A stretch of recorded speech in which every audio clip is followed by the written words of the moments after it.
খিদে যদি বাঘ হয় আজকে তাহলে থালি কিন্তু বাঘেরও বস।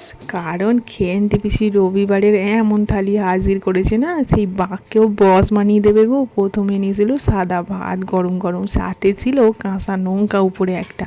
লঙ্কার এন্টি যেমনই হোক চোখ লাল লাল, ও বলছে আমি সিরিয়াস, সামলে কামড় দেবে।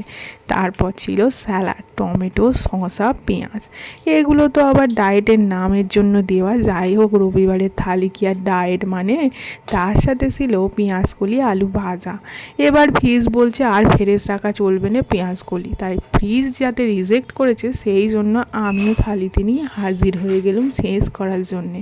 তার সাথে ছিল লাউ আলু দিয়ে ছোলার ডালের ঘন্ট, আর সাথে হিরোর মতো এন্টি নিয়েছে আজকে সেই চিকেন কষা। রবিবার বলে কথা গো, এমন চিকেন কষা যদি হয় তাহলে কি আর মন মানে। আর সব কিছু শেষে একদম সুন্দরভাবে এন্ট্রি নিয়ে নিয়েছে টক দই। এ বলছে এই সব খাবারের মধ্যে একটা মেলবন্ধন রাখতে এই টক দই। সব শেষে মিষ্টি, শেষ পাতে মিষ্টি না হলে মানাবে কেমনে। যাই হোক, কেমন হলো?